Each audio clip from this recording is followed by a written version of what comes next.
Let me do that again. We are live, guys. I want to welcome you to the Coach Beast Show. Super excited about the show today. I am your host, Coach Beast, and we got a special one today. We got a special show today.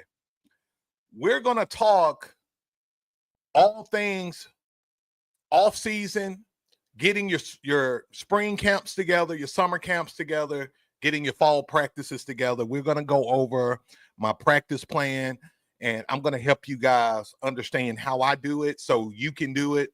And this is a popular one because a lot of you guys asked about this show, getting a practice plan together, getting everything set. Man, I'm pumped. I spent all day just getting this all together for you guys, and I hope that you get value from the show. Now, without further ado, before we get into the show, do me a solid. Go ahead and like and subscribe to the channel if you haven't already. You'll do me a solid. You'll help me reach more coaches like yourself. Definitely go ahead and hit the likes. Get the likes up. Let's go ahead and get the likes up so we can get the party started on the Coach Beast Show today. And as always, guys, if you have any questions or anything of that nature, feel free to put them in the comments. But at the bottom of the hour, we are going to do live Q&A. You can just ask away any questions that's related to youth football, what we talk about. You name it, live Q&A is going to be available. Now, I must warn you guys, look, the show is growing like wildfire. And some of you guys message me after the show and you say, hey, you didn't get to my question. Coach, why didn't you get to my question? You skipped my question. No, I didn't skip your question. I got too many questions that I have to answer.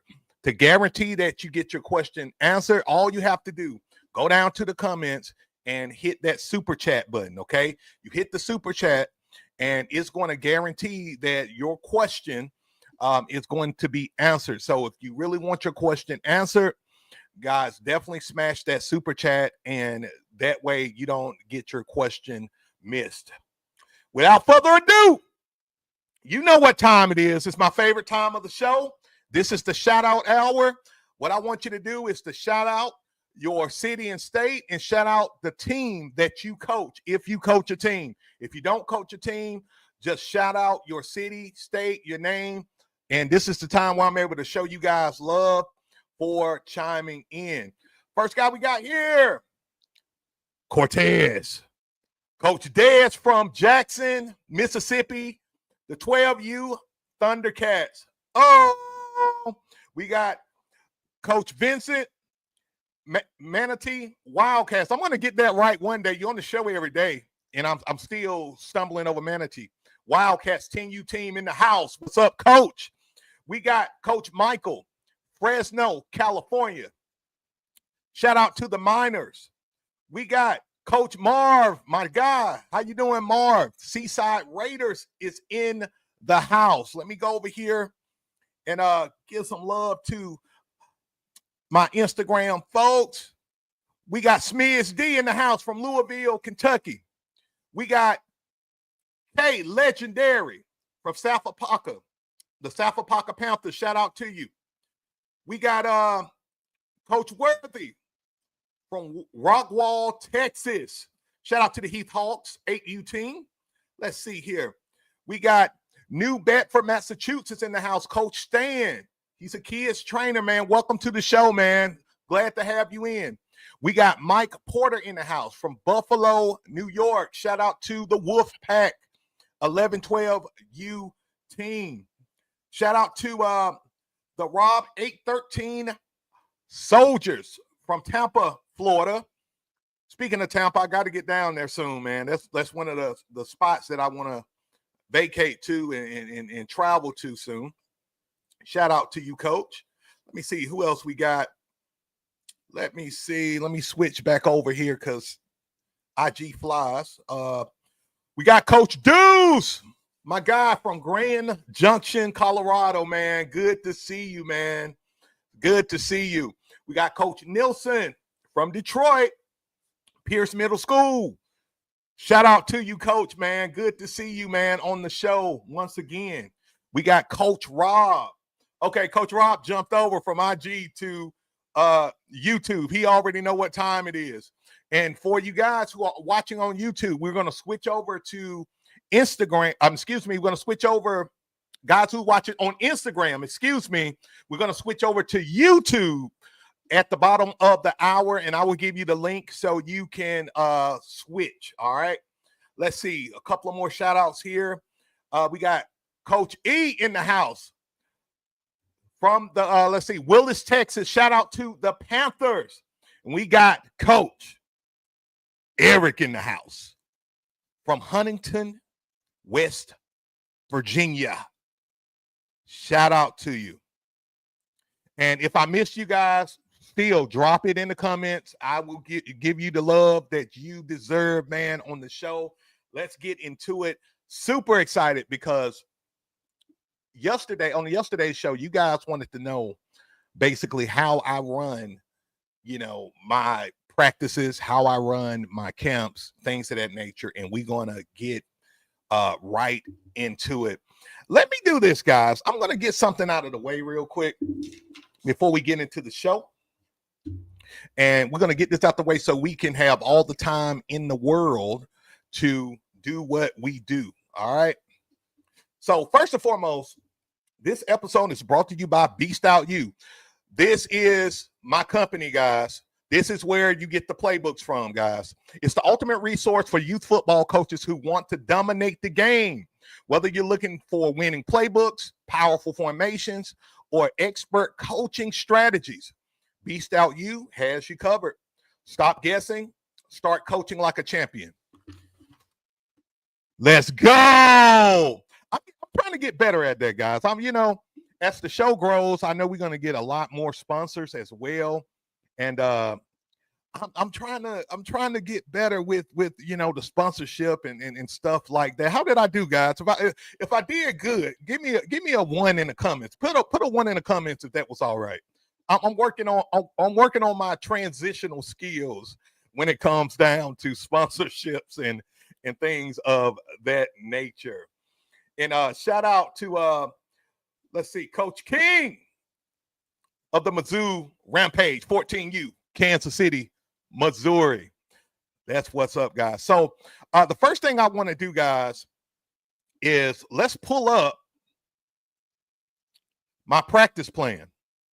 If y'all ready to get started, give me a hell yeah. If y'all ready to get started, give me a hell yeah in the comments. Let me see them.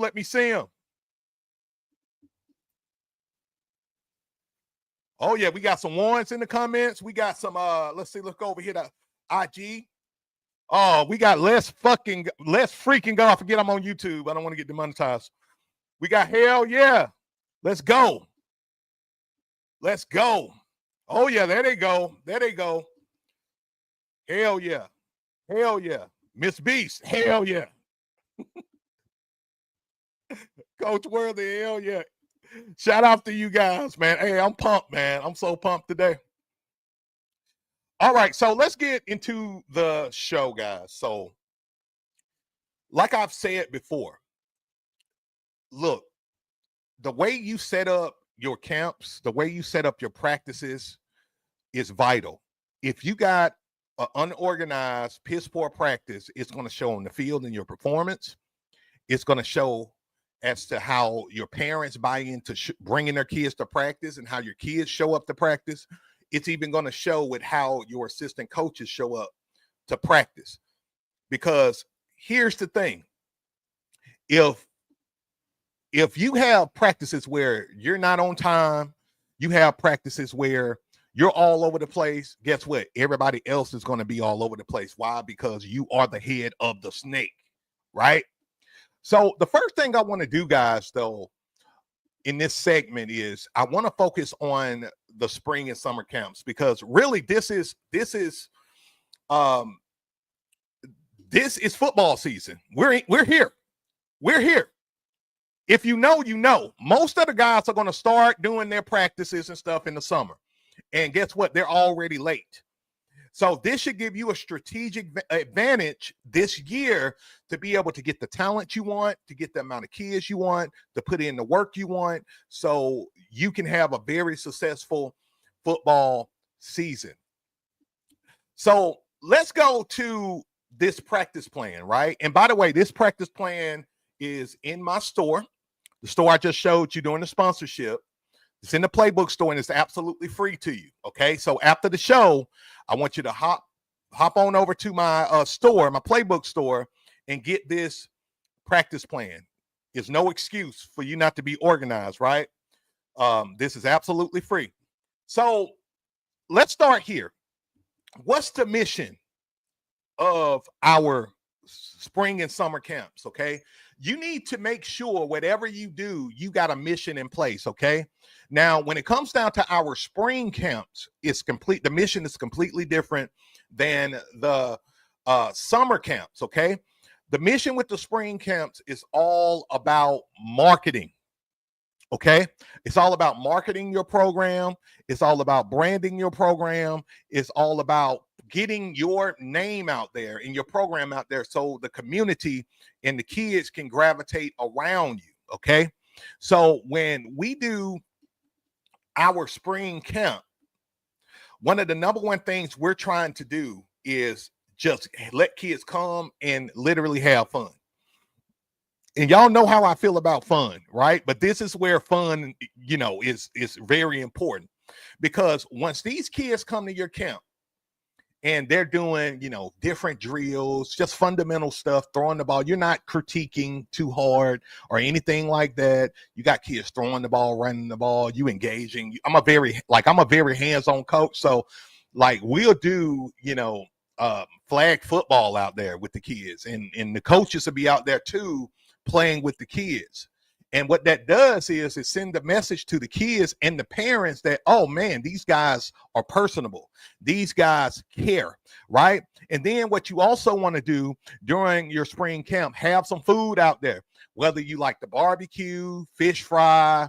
We in the South. So, guys, if I say fish fry, I know some of y'all be like, what the hell? We don't do fish fries where we are. Whatever y'all do, barbecues, fish fries, go and get some pieces, something like that, right? Have some food for the kids. And this is also a way for you to really attract a lot of big boys as well, because guess what big boys like to do? Big boys like to eat. So if you got the kids having fun and then the kids are eating and stuff like that, guess what's going to happen on the way home? They're going to talk to their mom or their dad, and they're going to say, hey, I really like this program. Can I play for them? I really want to play for them. They are fun. They're different, right? And the parents are already sitting there saying, man, I never took my kid to a program like this. This like organized and care about the kids. And I'm here to tell you guys, this is how you get like a good third, if not half of your team during the spring. Instead of trying to start your program in the summertime, and then now you're rushing just to get enough kids to even play on your team. Who can relate to that? Where you start in the summer or maybe even the fall, and now you're struggling to get kids on your team. How many people struggle with that? Put a me in the comments, guys, if you struggle with getting kids to play in your program because of the time that you started. And let's get to day one, because the way I usually, guys, do my camps, I usually do a weekend camp. We may start, depending on how I feel, we may start on Thursday. We do Thursday, Friday, and Saturday. We don't do Sunday because in the South, a lot of these kids go to church, the parents go to church, and we may not do it. But there have been times, especially recently, where we'll do camps on Friday, Saturday, and Sunday. Now, you don't have to do a 3-day camp. I want to be clear about that.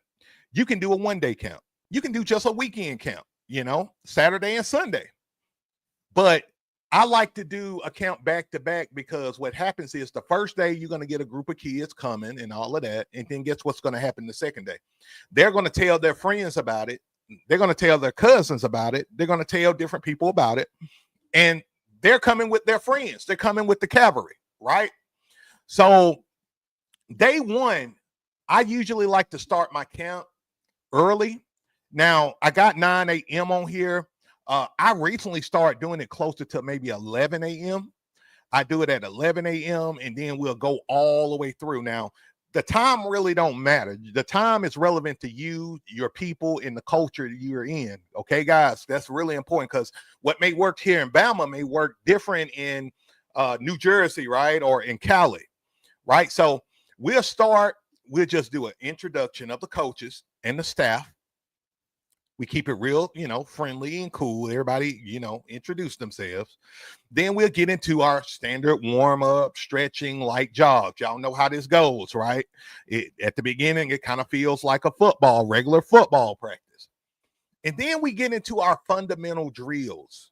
And we're going to get into drills in a minute. Surprise, surprise, right? I'm going to show you guys some different drills you can do and all of that good stuff in a sec. So I know a lot of you guys wondering what drills do I use and all of that. We're going to talk about that. So we literally spend 30 minutes, 45 minutes just doing passing, catching, footwork drills. We like to do a circuit. Absolutely love to do a circuit because it keeps all the kids active.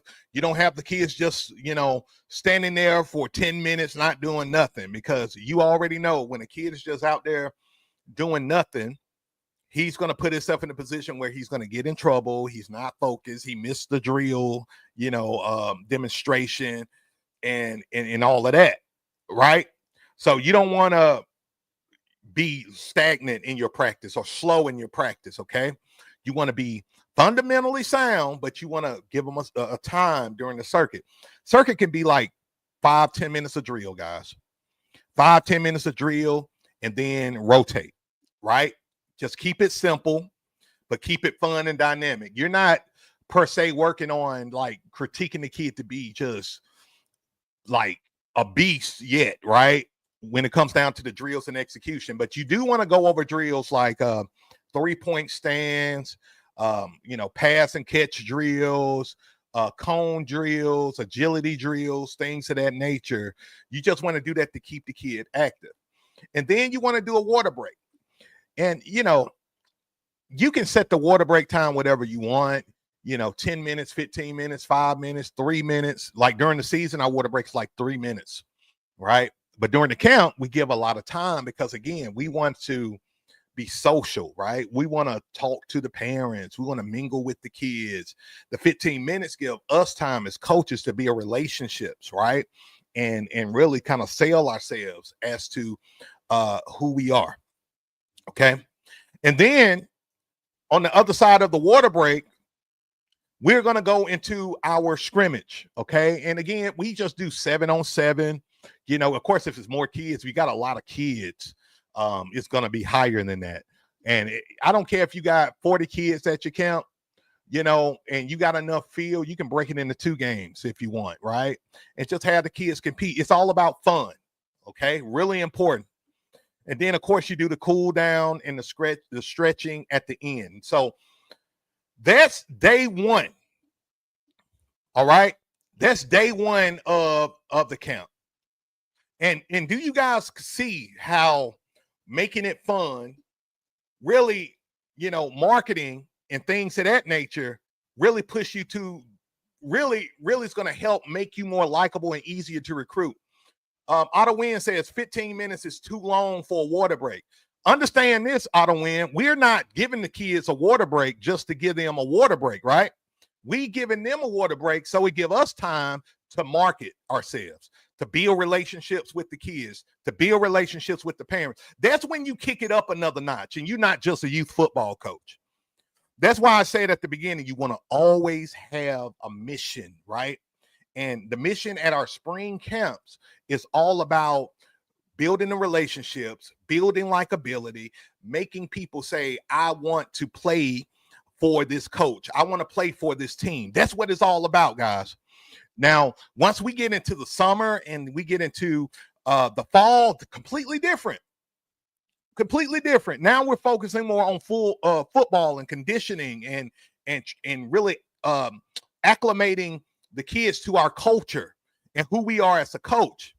So just understand everything we do in terms of our camp, our spring camp, and our drills, in our segments. It's all about getting kids to like and know and trust our program, and the parents too.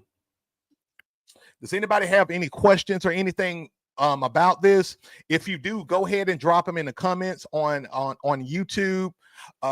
If you're watching this on IG, guys, I'm going to get ready to send you the link to the YouTube channel so you don't miss a beat. All right, guys. So give me 1 minute.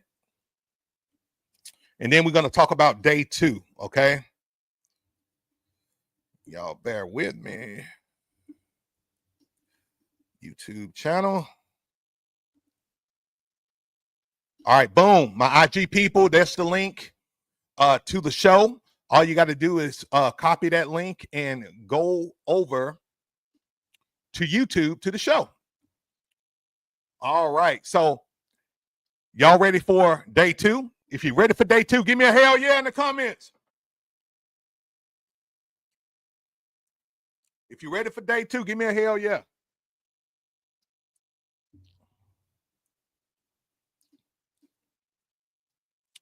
All right, let's see here. Well, my hell yeah said, I don't see no hell yes. That one. Appreciate it, out of win. And this is the thing too. I know we talk a lot about like the kids are different in this generation, right? We talk about that a lot.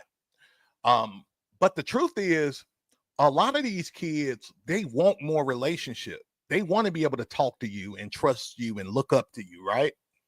Like that's the time where you're really able to, instead of going up to the school or you see a kid you want and you just go up to him and say, hey man, you play football? Who does that? You see a kid you like and you say, hey man, you play football? Or you want to play football? What team you play for? Man, you want to play for this team? Instead of doing that hard sell, right, to the kid, have the camp set up to where you don't even have to ask, do you want to play football? You know they want to play. They're out there, right? They're already out there. Now it's your job to convince them that, oh, I want to play for this team. Even if that kid is coming from another team, right? Even if that kid coming. Now, look, now let me put y'all on game about something. If you got a kid, okay, I got to respond to that one in a minute. If you got a kid that played on another team the previous year and they come to your camp, that's a big sign, guys, that kid is not happy at the previous program and that parent is not happy. And it's your opportunity to get that kid to play for you. And that's how we get a lot of kids. I mean, we will get a good third, if not half of our team from kids who come to our camps from other programs that either didn't give them playing time, didn't give them an opportunity, you know, the whole 9 yards, right? So it's important to be mindful of, again, the purpose of the camps. I gotta eat this. Crown Swad says, yeah, hell yeah. Sorry, I'm eating and watching. Hey, let me show you some. And I hope y'all don't mind. I'm gonna eat my favorite snack. I'm gonna eat some gummy worms, if y'all don't mind. Because I'm over here, I'm looking at my gummy worms. I'm like, man, is it unprofessional to eat gummy worms on my show? Like, it's unprofessional. Do they care? You know? But whether y'all care or not, I'm gonna pop one in my mouth and we're gonna continue on. Because this is energy. This is good, well, I'm finna say clean energy. It's not clean energy, but I need the energy. All right. Let's get back to it, guys. All right, let's see. Let's switch this thing. All right. So let's go to day 2. So day 2, we kind of build on day 1, okay? We're still going to do our stretches and all of that to warm up. But now we're doing team building activities, trust falls, you do group challenges, you know, team 1. against team 2, all of that stuff. And, depending on what's going on, the vibe of the camp, again, we may start. Well, I'll tell you this right now. I would flip these two. I don't know why I did that. We'll do our warm up and stretching on the front end, and then we'll do our team building activities. Then we get into our circuit again, ladder drills, cone drills, sled pushes. If you got a sled, if not, just have the kids hit pads. Be in a 3-point stance and just hit pads, right? And then again, we're going to go to our water break scrimmage. And now, if you notice right here, you see where I put communication? I'm going to highlight it for you. Communication. Now, usually if I'm doing the 2-day camp or even a 3-day camp, it doesn't matter. I'm going to talk to the parents about the program, or I'm going to have a table set up where the parents can go ahead and pre-register their kid for our program, right? Really important. Now, your pre-registration may be completely separate from, your league team registration, okay? I want to be clear about that, because like we'll do smack on them things. What we'll do is we'll create a form or a Google Doc, and we'll get parents to pre-register for the count. Once they show up for the count, what we do is we have them just sign a pre-registration form.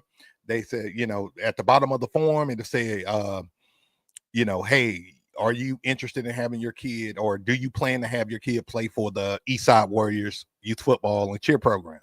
And they'll check yes, they'll check no, and they may check others, say, well, we're here to see, and we'll come up with an answer later, right? Well, once you get that data, right, and get all that information, and make sure you have their number and their email address. So when the summer hit, guess what? Now they're on your email list, and you can message the parents and say, hey, heads up, our summer camp starts May 20th, right? May 25th, June 1st. It doesn't matter. But now you don't lose contact with those parents. And those kids are going to come back, more likely to come back, if you build that bridge there, right? Build that connection there. That's how you recruit. That's how you get, and people in somebody may be listening right now, and they're like, I hate that word recruit. I hate that word recruiting in youth football. If you hate it, you better learn to love it, because it's just a part of football now. I mean, literally, what's going on in college football, right? And how the NIL has changed the whole landscape. It's happening in high school football. I mean, literally, I'm around some big programs here in Alabama, and everybody know these high schools be recruiting the best kids. You got kids moving from, let's just say the inner city to the suburbs just to play for a certain school. So recruiting is happening. Whether you like it or not, it's happening in youth football. Coaches get out there, they build relationships with the kids, or they connect with the kids. And then before you know it, guess what happens? They got, a handful of kids they already practicing with in the spring and summertime. Vincent made a great point. He said it's a must in Florida. It's the same way in Alabama. It's a must. Like, you got to get out there and reach out. Because if you look, I used to be that coach where I was like, I'm not finna, I ain't like recruiting. I'm not finna go out here and be reaching out to kids outside of my community. I just want kids in my community. Well, guess what? That was a stupid, perspective I had at the time, because guess what? Somebody else is getting my kids. Like, I'm like, man, where my team at? Half of my kids playing for another team, because a coach had enough assertion to and had a mindset to be proactive, and he was reaching kids in my neighborhood. And so I realized I had to reach kids all over the place in order to really have a strong team. And for you guys, I guarantee, no matter where you are around the country or the world, if you coach in football, there's somebody else that's trying to get kids too. And you better win that recruiting game if you want to have a chance to be really, really competitive. Like, like yesterday, some of you guys said, yeah, you usually have 1 or 2 all-stars on the team. And I tell you guys, I have 3, 4, 5 all-stars easy because I go ahead and recruit now. I'm not recruiting in the fall or the summertime. I'm doing it now. And I'm doing it for these camps. Through these camps, I'm using the camps as a vehicle to be able to reach these kids. So let's continue, guys. So if you do a day 3 camp, again, we get into positional drills. We may get into basic formations. I've done that before. I don't like doing basic formations in the spring. I like doing basic formations in the summertime. Okay, because in the spring, think about it like this. Okay, let me blow this thing up real quick. Okay, think about it like this. Let's say this is a funnel, right? At the top of the funnel, you have your camps, right? This is where everybody and their mama gonna come. Bunch of kids gonna come, all of that, right? And as they go down the funnel, you're gonna have a few kids at the camp that's not gonna come to the summer camp. And that's okay. This all a part of it, right? You're going to have, let's say if you have 40 kids at your spring camp, at your summer workouts, you may have half of that, 20. Let's say 20, right? And of those 20, you may have a few fall off. And I'm going to tell you why, okay? And this is how we do it. So, again, our spring camps is more fun, right? Well, when you get into our summer camps, now we're getting in shape. Now we're getting focused and discipline. And we do a lot of drills and activities focused on conditioning, getting the kids stronger. I'm talking about they're carrying 40, 50, 60-pound blocking pads, 60 yards, flipping it, bringing it. Like we call that the gauntlet, the Warriors gauntlet, or just the gauntlet for short, right? And the summertime, we are injecting our culture into the kids. We are injecting our culture into the kids. And it is super important that in the summertime, I always say this, guys, the summertime is where leaders are made. The summertime is where leaders are made. So by the time the fall hit, or late summer, late July, right? Early August, the kids that's been with you in the summertime, they have already acclimated themselves to your system, your culture. They should have the level of aggression and intensity that you want. And not only that, they are going to be able to lead the new kids that's just coming to the program. And I always say this. I always say this, and I put the fear of the Lord in some of the kids. But I say, look, I wish y'all would have came in the summer, because now you're playing catch up with the guys who've been here in the summertime. And they do. They have to match the intensity. And it's a little harder for some, especially the kids who don't have the raw talent and need more development. But that's okay, because we got our core. We got our leadership core. And in the summer, it's where that's your opportunity to, really take this thing to the next level, right? In your program. And that's the cheat sheet too, guys. While guys are just getting kids in the summer, you are already training your core. I don't care if it's only 5, 3, 2. It don't matter how many kids come in the summer. You're training your leaders, and you need leadership on your team. Y'all feel me? But give me a hell yeah in the comments if y'all feel me on that. You need leaders other than you. Other than your coaches. You need a kid that's going to talk some crap, a kid or two. And, those kids usually, and y'all know this, I like a lot of the kids who are usually deemed as bad kids in school, or the bully, or even the class clown, a lot of them emerge as the leaders. A lot of them emerge as the leaders. You know why? Because a lot of these kids who are act up in school, it's not that they're just bad. Now, some of them are bad. Now, some of them bad as hell. Okay, don't get me wrong. But a lot of these kids are natural leaders, and they're outliers, and they stand out. And a lot of these kids get bored in the classroom, and they're just different. I can relate because, I'm kind of the black sheep of my family. I've always been the black sheep. I mean, shit, me doing this show shows how different I am, right? It's not a lot of guys doing a Monday through Thursday show, right? Just for youth football coaches. Some of the kids just different, and I get them.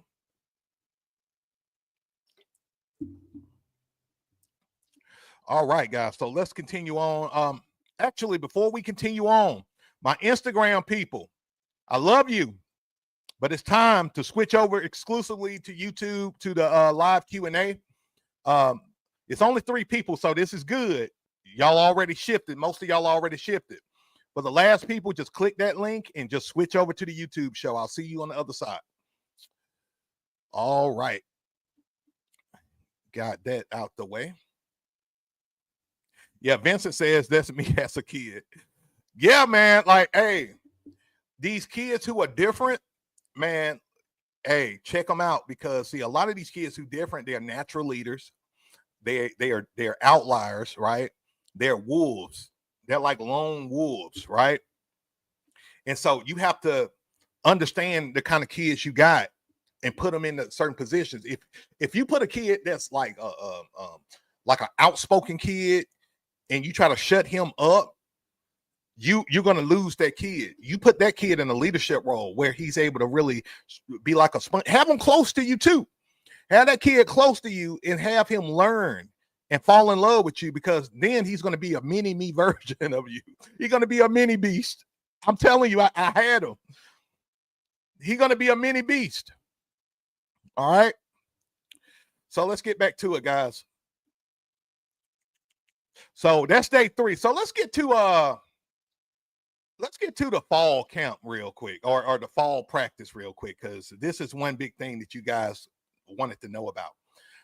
So usually for us guys, we practice about 3 days a week once August hit, fall ball hit, okay? And we could practice more, but given my 15 years of experience, I realize we can get as much done in 3 days than we can 4. It's all about organization and being strategic. It also is because in the summertime, we put in days of training. So we don't have to put in that extra day because we did a lot of things in the summer, right? So usually our practices start at 5. Our practices are about 2 hours, 15, 20 minutes, right? Now, I know with some of your leagues, you can't practice that long, okay? So you just have to adjust accordingly to your league rules, okay?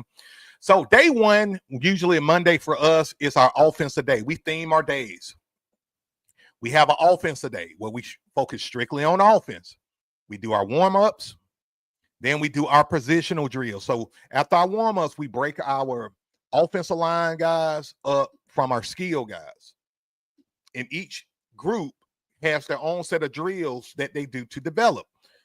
And if you notice, we put 40 minutes into this thing. We put a lot of time into our drills, especially at the beginning of the season, because we want to make sure our kids are very fundamentally sound, okay? And then we go into offensive team period. What is offensive team period? All that means is now we bring both groups back together, and now we're walking through our plays, our formations, our splits, everything, as it relates to the offense as a unit, right? And we start really going into the fundamentals of how we want our formation to look. We go into where we want kids to start, kids who don't start, where they rotate in, the whole 9 yards. That's how we do it with offensive team period, okay? And then, guys, and this is the like cheat sheet. This is the bread and butter right here. We do about 30 minutes of scrimmaging, okay? And scrimmaging is what really gives the kid a feel for game time experience. So they're able to put all the drills that they did, all the fundamental things that we do with our, during our team period into action with our scrimmage, right?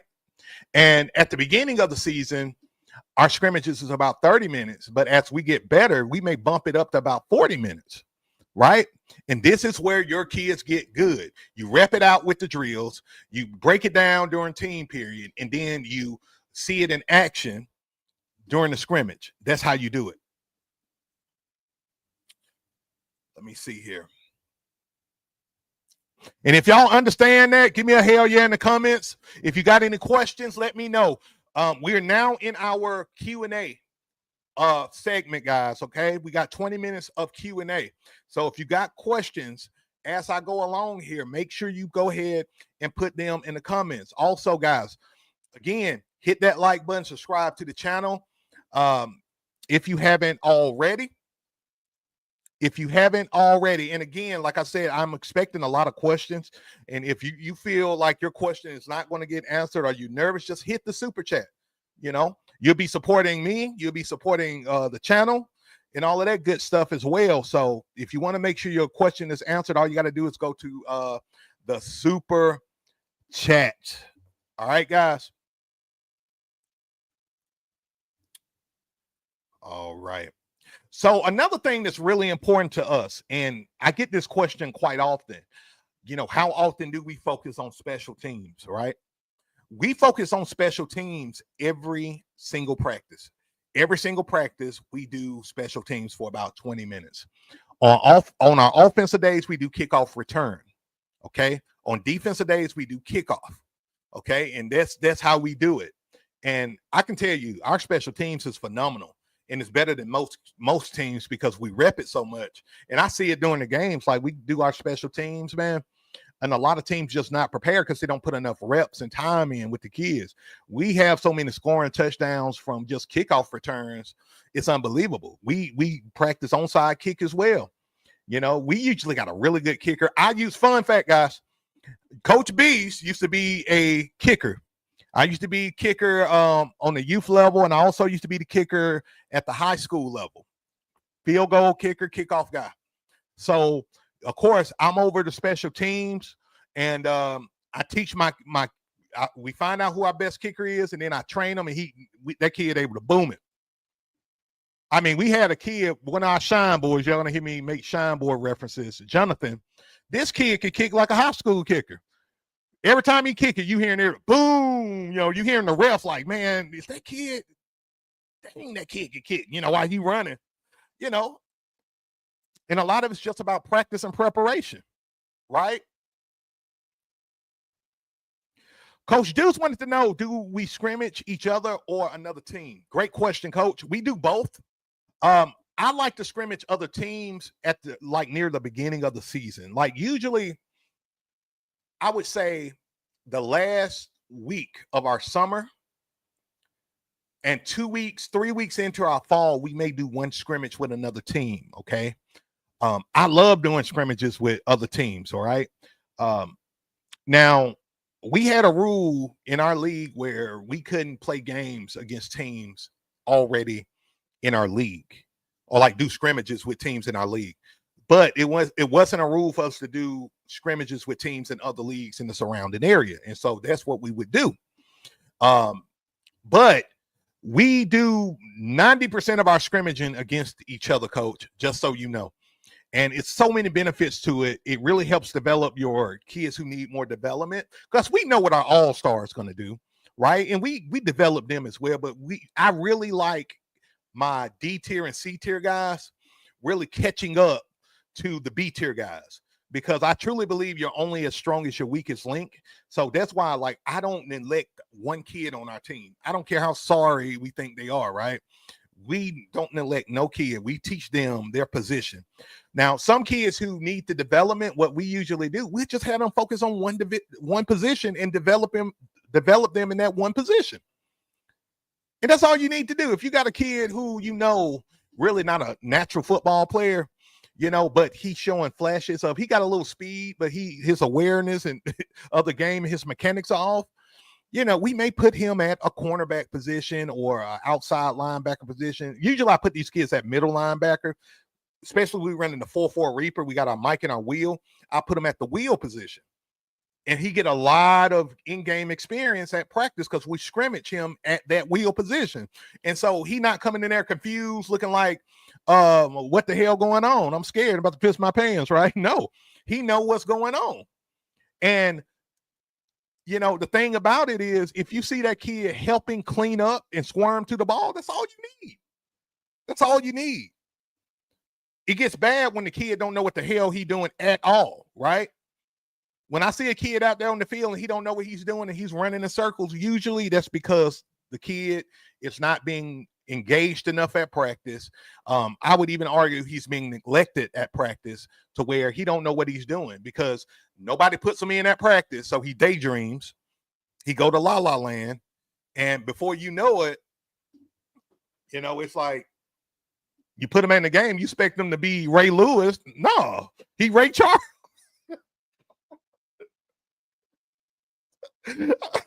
Hey, instead of the kid being Ray Lewis out there on the field, he Ray Charles out there on the field.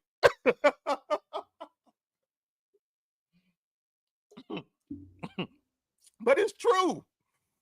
The kid go out there on the field, he don't know what he's doing. He walking around like a blind man out there on the field because nobody taught him his position and what he should do. Right? Man, y'all crazy. All right, let's see here. All right, so is there any questions, guys, around anything that I said? Coach JF, I haven't forgot about you, brother. I'm finna get to your question now. All right. Oh man. Hey, y'all know that shit true though, right? Man, you got the kid coming out there. He don't know if he coming or going. You tell this kid, you tell little Johnny that haven't gotten an ounce of playing time, not even at practice, to go into the game during cleanup time. You tell him to go to the middle linebacker. The kid look at you like you speaking Japanese or Chinese or something, right? Because you didn't engage him at practice. And so the kid go out there looking like, you know, a deer in the headlights, and you mad at him. It's not his fault. It's your fault. It's your fault. So we make sure no kid is left behind and the kids are engaged at all times. All right. All right, let's get to it. Coach JF says, are you putting your best players on ST or on special teams? Okay, I got you. Or some of the second string players. I have many players that are not playing as much and was thinking about them a real permanent special teams unit. What we do, coach, is I do kind of lean towards putting my B tier and C tier guys as special teams so they can get playing time, but I do not include their playing time into, you know, our requirement of our team. Let me explain. So we got a rule where every kid get at least 2 series of downs minimum. At least 2 series. We don't add them being on special teams into one of those series, right? So we still got a rotational system, a roster management system where we make sure that every kid get their allotted playing time, okay? And I know, coach, that the bigger your team, the harder that becomes. I tell guys all the time, like, I like only like 21 or 22 players on my team. Because once you start getting up to 30 and 40 players, now you got a roster nightmare that you have to manage. And you know who your best players are. You put them on the field, and now you're trying to figure out how in the hell I'm going to get these other kids playing time. And it can be hard if you don't have a schedule or organized or rotational system in place. And I'll probably have a show just for that because it's so important. A lot of coaches don't play their kids, not because they don't want to. They just don't know how to put them in to the game or put them into the system. And it all starts at practice. If you're barely putting the kid into the system at practice, what in the hell you think they're going to do when it's game time, right? Coach Nielsen says field goal kicking is a must for my team. Yeah, man, like even like field goal kicking day, we'd do that on the offensive day. Now in our league, we don't do field goals. We have to go for 2. No, we have to go for 2 at the 3-yard line, I think it is, or we can just go for 1 at the 1-yard line, if I'm not mistaken. I don't fully remember, or maybe we have to go for 1 at the 3-yard line and go for 2 at the 5-yard line. I forget the rule that our league got. Yeah, Autumn Wynn says we had 44 players the last year. Like, it can become a nightmare, man. Sometimes it's good if if you got the cohesion in your program, you can split that team up and just have 2 teams, competing in your league if your league allows it. Like, let's say our team, the Eastside Warriors, if we had like 45, 50 kids, right? Like, I would strongly consider splitting that team up into 2 different teams, and now we just got 2 different teams representing the same program. Like, that's something we'll do just to make sure the kids got playing time. You know what I mean?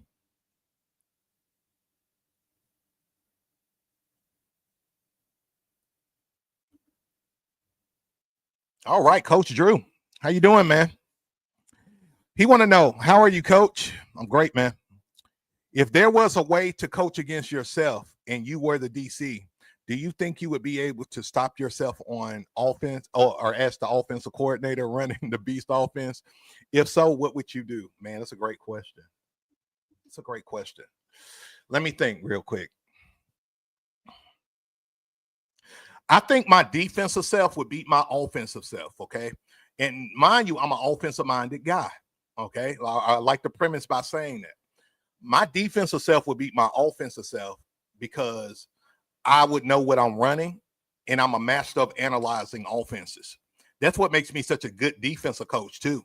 It's because, if a team running empty, team running 3x1s, they running the beast or whatever, single wing T, it doesn't matter. Like, I already know from an offensive perspective what their tendencies are, and I know what their core plays are. So I would put the team we're playing in like 2 buckets. Like, is this team lined up in its formation for a trick or gadget play or do some kind of reverse or something? Or is this team running based off of their core plays? Once I find out what the core plays are, now we're playing to stop the core plays. And we want to force them to do their gadget plays, because you got to play us 4 quarters. You can't do gadget plays all day. You're going to create some turnovers for yourself. So, I would say my defensive self would probably win. What would I run? If I'm going against the Beast offense, I'm running the 6-2. I'm running the 6-2 Savage defense because I'm able to the way guys that you stop the Beast or slow it down. I won't say stop it, slow it down. Is your team has to be good at gap fits on defense. You got to be able to win the trenches. If not win the trenches, occupy the gap space, right? And your kids got to show the gap discipline. If you tell your kids to blitz and blitz hard, they're going to run right by the ball carrier. And that's no good either, right? You got to teach your kids how to play sound trench warfare, have gap discipline, fill the gap, occupy the gap. Because we played a team that was just like blitzing us hard. They knew what we was running, but they was blitzing too hard. The kids were just running right by our running backs, and we was gone. Like, they'll be like in a 3-5-3, and then they'll have their linebackers, in the gaps, C gap, B gap, whatever, and they shoot right by the ball carrier, and we just score at will. And now they defeated because they did their best. They thought they just didn't play gap discipline, and that's what hurt them. That's what hurt them. Y'all, I'm still on this Ray Charles thing, man. All right, let's see here. And guys, let me do this too while I transition to your questions. I want to show you guys the type of drills that I use as well during these camps, and just in general, right? From spring camp, summer workouts to fall ball. I want to show you guys the drills that I use and all of that good stuff. Let me pull it up, and I'm going to get to y'all questions in 1 sec. Let's switch gears real quick. And like I said before, with that practice plan, guys, it's free to you. You can go to my stand store after the show, and you can get that. That's absolutely free. Use it as a reference. Make it your own. I don't care what you do. Just have fun with it and use it with your program. All right, Coach Council says, hey, Coach, about a week and a half ago, we lost one of our program players that aged out last season in a tragic accident. Man, I'm so sorry to hear that, bro. I always hate to hear that kind of stuff, man. He said, I was wondering, have you ever experienced that throughout your coaching years? And how did you handle it? Yeah, man. As a matter of fact, a few shows back, we talked about dealing with tragedy, right? And fun fact, so we lost 3 coaches back to back to back for 3 years. Like literally each year we lost an assistant coach.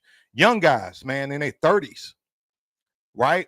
And the last coach we lost, Coach Drew, shout out to Coach Drew. He was my best friend when we lost him. He passed away due to sickle cell. And what we did was we created a scholarship for that coach. And so the kid that shows the most character and academic excellence, he gets the Andrew Stewart Coaching Award scholarship, you know? And you can do that to honor anybody who passed away in your program. I'm trying to think if I had kids who passed. I don't have any kids who passed away, but we had a lot of coaches and parents who passed away in our program over the years. I mean, like I said, when we lost those 3 coaches, I was like, man, what's wrong with our program? We cursed. Like literally, that's something I said. Like I was concerned.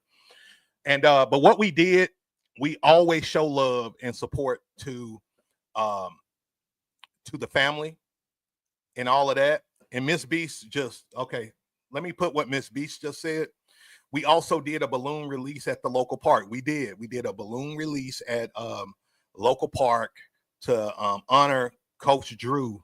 And, you know, it was an emotional moment. It was hard. It was extremely hard because, I mean, that was my best friend. I talked to him every night after practice, you know, and that was difficult. But that year and his passing actually brought our team even closer together. We already had a good team. We knew it, but it got really magical after he passed away. His fiance was one of our coaches too, one of the first female coaches in our league. And she was one of the coaches. And one thing you want to do if you ever have a loss like that is, number one, you want to give them time, whether it's the family, the kid, who, if they lost a parent, if we lose a coach, you want to give everybody involved time, right, to mourn and go through that. What you don't want to do is to be like, well, I'm sorry you lost your mom, or I'm sorry for your loss. You know, do you need me to pick up the kid for practice tomorrow? Don't be an ass, okay? Don't do that. Tell them to take all the time you need. If it's anything they need, let you know. And then while you're doing that, you already putting something together to show them love.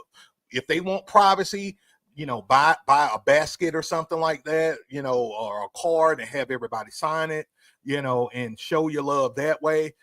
Coach Drew was so just ingrained into our program. He was with me for 2 years before his passing that, it shocked the entire program, right?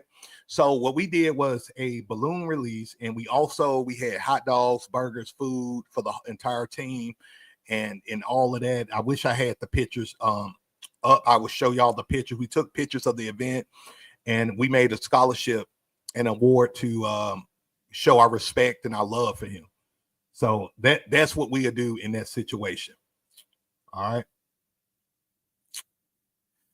And like I tell you guys, always have a plan in place just in case something like that happens in your program. You don't want to get caught flat-footed, because people are people and people die, or people are unalived. I know YouTube don't like that word. Sorry. But people pass away, unfortunately. Nobody knows, their time. So just make sure you got some in place just in case that happens. All right. All right, guys, we are in overtime. And while we're in overtime, your questions are still going to get answered, but we're going to talk about the different drills that you can do, guys. If you're ready for this, give me a hell yeah in the comments. Give me a hell yeah.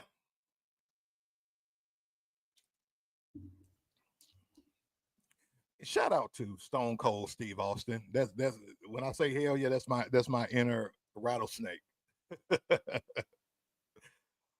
All right. let's see.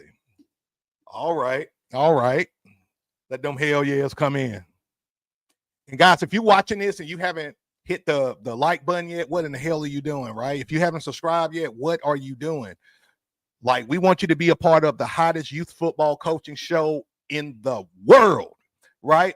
So definitely hit that like button, subscribe to the channel if you haven't already, guys, because we are on a mission to make youth football great again. This is why we do this. This is why we own. We want to win more games and score more points. We're going to do it too, right? But more than anything, we want to improve the game of football. We want to help our young men and young women become good people in this world, or what I like to say is exceptional people in this world. So make sure you connect to the Coach B Show, because we're about to change the whole climate of youth football. Guarantee it. All right, guys, let's get to it. So this is my off-season training playbook for youth football coaches. All right, guys, this is the newest book that I made recently, and I made it by popular demand. You guys want to know what drills I use, and you guys may wonder why I post drills so much on my YouTube and my IG and all of that. It's because that's what y'all ask for, right? So I decided to make this drill book so you guys don't have any questions about what drills you should run, okay? This thing got 4 chapters. I had to cut out chapters because I put so much information in there. This drill book is going to prepare you to do strength and conditioning, skill development, injury, recovery prevention. It's going to show you the exact drills that I do. Some I don't do, you know, but it's going to have a lot that I do, but it got even more, right? So what happens when you get this book, right? You get this book, first thing it's going to show is a list of dynamic stretches, okay? If you like, man, what kind of stretches can I do for my team? You got everything: leg swings, butt kicks, Frankensteins, side lunges, all, you know, grapevine. Oh yeah, we love grapevines. We got high skips. We got a lot of stuff, and that's just lower body. Then you got upper body exercises, arm crosses, overhead reaches, shoulder rolls, dynamic push-ups, you name it.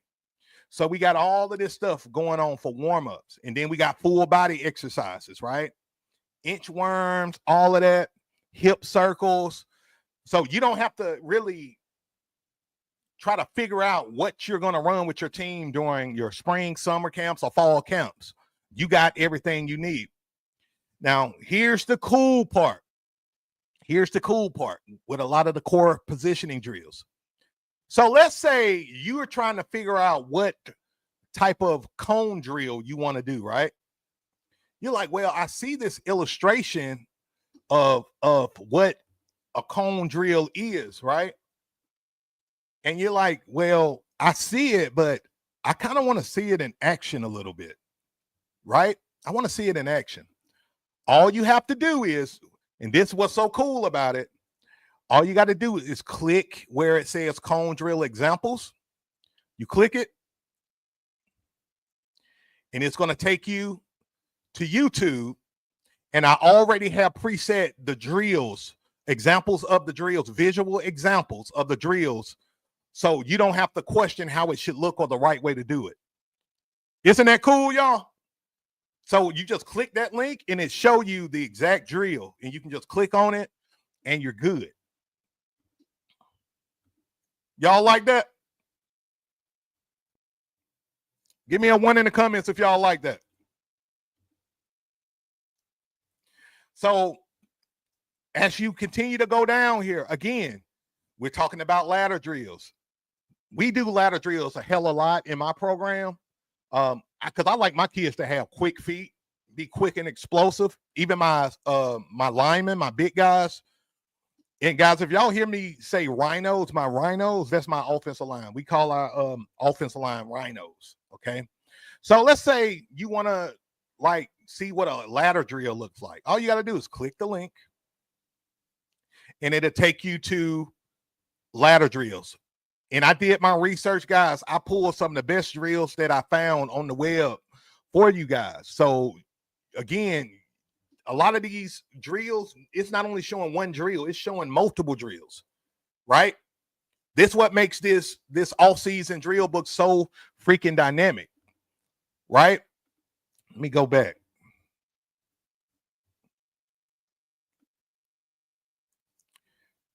And you know, the same thing goes, the same principle goes if you're trying to know how to do sprints, sprint starts, reaction drills, right? Interval runs, shuttle runs, relay races. We do relay races and stuff. We do a lot of this after the end of our practices. One of my favorite things to do is the gauntlet. That's our team favorite. Our gauntlet is just crazy, right? Let me click here. This is a long gauntlet, but I'm going to briefly show y'all how the gauntlet looks. And this is another program doing a variation of what we do, just to give you an idea. Let me see here. Let me give y'all some sound.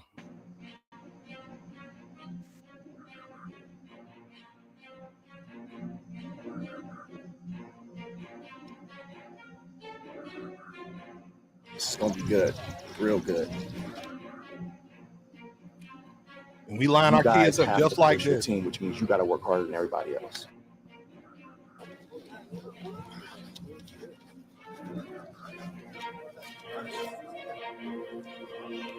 Good. Go. Go. Next group. Go. Next group. Next group. Next group. Go. Nice.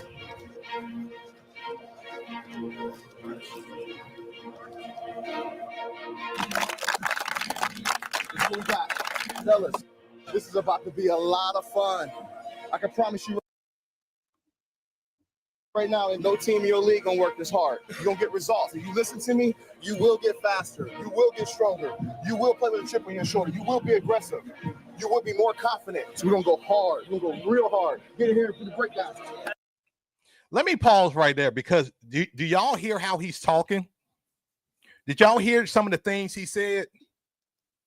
You're going to get faster. You're going to get stronger. You're going to play with a chip on your shoulder, right? This is some of the same shit I say.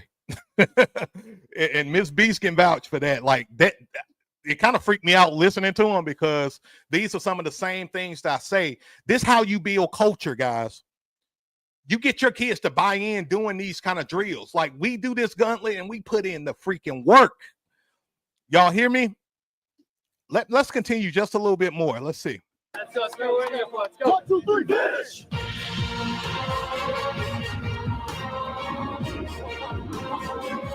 Middle, back, quick hips, over and attack one more time. Come on, keep going. Come on, keep going. Go!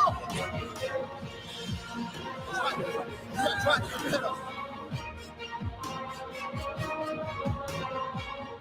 Stay low. That'll boy, stay low. Hit it hard. Quickly. I don't care. It's okay. Good work. Chest up. Nice. Like that. Give me another one. Explode. Nice. It's all form running. Here. See where I'm at? Down. Switch real quick. Yep. Come all the way up here. All right. So a lot of these drills, guys, this is exactly what we do. Like, this is a great example of how our youth football program look at summer workouts. And we do the same type of stuff during the fall season as well. Do you believe that if your team does these type of drills, it will not make you guys more disciplined, more aggressive, more of a team unit, right? This is what you want to do to take your team to the next level. Kids want to put in the work. They do. But if you start the season off being, I hate to say it, pussyfooting around with your kids, and you're like, hey, Johnny, oh, it's okay, man, let's do this. Oh, okay, guys. Oh, you slipped. Oh, it's okay. No, make these kids football players, because look, believe it or not, I don't care if you coaching a 6U team or a 12U team. Once them kids hit that football field and they put on some pads, or they sign up for your team, they are now student athletes. They're not just students anymore. They're student athletes. And so they are different. So we as coaches got to stop treating these kids like babies and treat them like young student athletes. Teach them what hard work looks like, what a little adversity looks like. And God, you guys know in this generation, these kids need that ASAP, because a lot of the kids are so spoiled that by the time they hit the practice field, it's traumatic to them because they never dealt with adversity. They've been in the house playing video games or on their PC or something like that. Shout out to my daughter Liz, because she's a big gamer, but she's an all-star player too. But a lot of these kids like never dealt with adversity until they meet you. So once you let them know that, oh, we're going to have fun. Yeah, hell yeah, we're going to have fun, but we're going to put in some work. We're going to be the best we can be. And you want to put that chip on the shoulder, make sure your kids buy into having a chip on their shoulder. And what I do at practice sometimes, like we know who we're going to play the upcoming week, I'll say, hey, them boys on the west side, the Raiders, they're preparing for you. They're practicing harder than you. Oh, they get pissed off. My team get pissed off. No, they're not practicing harder than us. And that's what happens, man. That's how you get kids to really buy into the culture, to really buy into you, the whole 9 yards. And that's how you really separate yourself from the rest of the competition, because we talk about X's and O's a lot on this show and in my content, but the truth is the mental game is as strong as the field game, right? Your kids got to win the mental game as well. They can't just be running plays and as soon as somebody hit them or as soon as a team score on them, they fold up and they get depressed. No. You want to teach them that if they get hit in the mouth, they know how to return that same energy, right? That's what you want to do. All right, let's continue on real quick. Still in the overtime. All right, y'all bear with me here. Switch. Okay. So yeah, guys, like gauntlet drills, these kind of drills, this is what you want to do with your kids. All right. And again, we got strength and conditioning drills. Guys, low key, I probably should be a strength and conditioning coach, like at the college level or something, because we put a lot of work in with strength and conditioning. Guys, what do y'all think? I got the name the Strongman Beast Offense. We do strongman exercises with our kids to make them stronger, more explosive. Like when a kid hit them or they block somebody, we want the kid to feel the weight. We want them to feel all that muscle and all that power and all that conditioning, because it's all a part of our play. Tough, gritty, right? We play sound and discipline, but we play tough and gritty. We play like just a bunch of dudes with a chip on our shoulder. We don't play dirty whatsoever, but we play physical. And that's what you want. And this book's going to really help your guys play physical if you do everything I'm telling you to do and set the tone. All right, guys? And again, this is the offensive blocking drill book that I just finished. If you want to get the book yourself, just go to my store and just scroll down all the way down past the playbooks, and you'll be able to see this book, okay? Guys, do we have any questions? I know I had y'all locked in on all these videos and stuff, but do y'all have any questions whatsoever? Let me know. This is your time.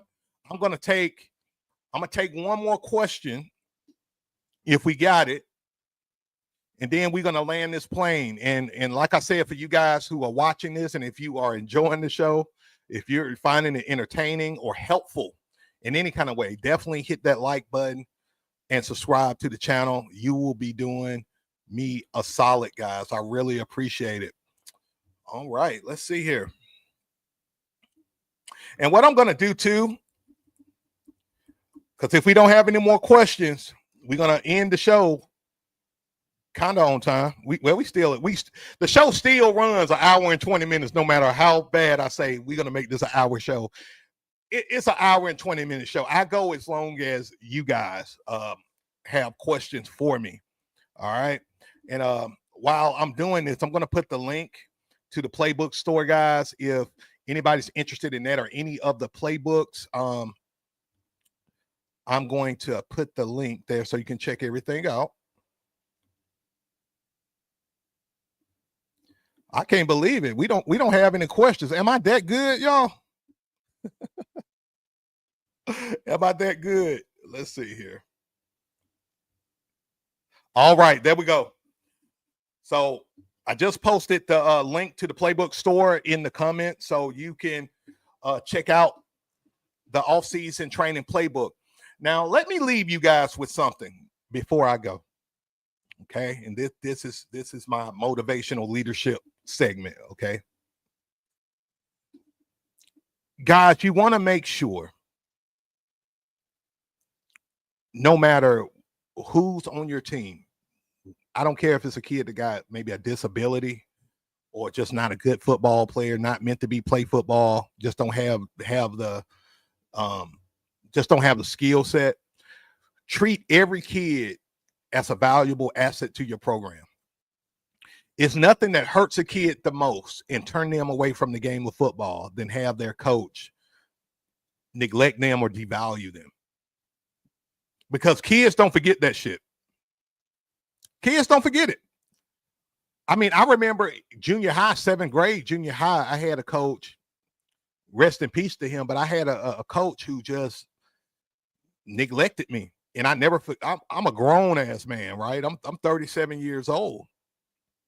And I remember when I was just being ignored, I was used as basically a practice dummy. And it made me question if I wanted to play football. This was all the way back in junior high. You know what I'm saying? So you don't want to be that coach where your kids, when they think of your name, they hate you or they resent you or they feel some kind of way, right, about you because of what you did 10 years ago, 15 years ago, because they don't forget. Just like if you was the best coach they ever had and they grown and they got a family, they're going to remember that too. And they're going to love you for it and support you for it. So don't be that coach that neglects your squad, because karma's a bitch. And in some way, karma's going to find a way at your door and make you pay for that. Trust me, I've seen it. And let's get to this last question. D-double-J Dilly. What defense do you run against Wing T, Delaware Wing T? We'll run the 4-4 Reaper defense against a Wing T team. Now, depending on their offensive line, we may run the 6-2 defense as well. If a team got a weak offensive line, we shift into the 6-2, right? But from a base standpoint, especially against the Wing T, I like to run the 4-4 defense because, you know, you're going against a Wing T team, you got to be disciplined. You got to be disciplined in your gap fits and all of that. And that's something that we really work hard on with our linebackers. We work hard with our defensive linemen on that. So, you know, we'll run the 4-4 Reaper. And depending on how the other team's offensive line holds up, you know, if they got a weak offensive line, we're going to shift to the 6-2 and we're going to eat them alive. We're going to just tear up the trenches. And we're just going to fly to either that fullback, that wing back, that running back, you know, whether they like to do buck sweeps or fullback dives or traps or whatever they like to do. You know, that's what we're going to do. And, you know, it helps me because, you know, in high school, we was a wing T offense. I was a tight end in a wing T offense. So I know a lot of the core plays and I know what it's all about, right? So it's all about gap discipline, not getting pushed out of your lane because there's a lot of down blocks involved in the wing T, all of that. So we learn how to attack the gaps, flow to the ball, occupy the gaps. And that's how we disrupt a lot of wing T teams. All right, guys. All right. With that being said, guys, that's it for the show today. Guys, as always, y'all know I appreciate y'all. I love y'all, man, as always. And again, here's the thing. And just notice, the show is all about you. We want to make youth football great again, right? And understand this show is going to be a platform where you guys can ask questions. You guys will learn everything about youth football, because guess what? I didn't have a mentor when I was coaching youth football, and I struggled. I made a lot of mistakes. And so I like to share my advice to you guys to answer your questions, because I know how it feels not to have an answer. And it takes you going through a bad season or something. I'm trying to reduce that, So just know the Coach B Show is a show all about you, for you. All right, guys. And with that being said, if you haven't already, hit that like button, subscribe to the channel. Don't forget to go to the Playbook store to get all the free resources. The practice plan free. The offensive blocking drill book is free. And then you can also go and get the new offensive training playbook as well in the store. All right, guys. Until next time, win more games, score more points, and beast out. Peace.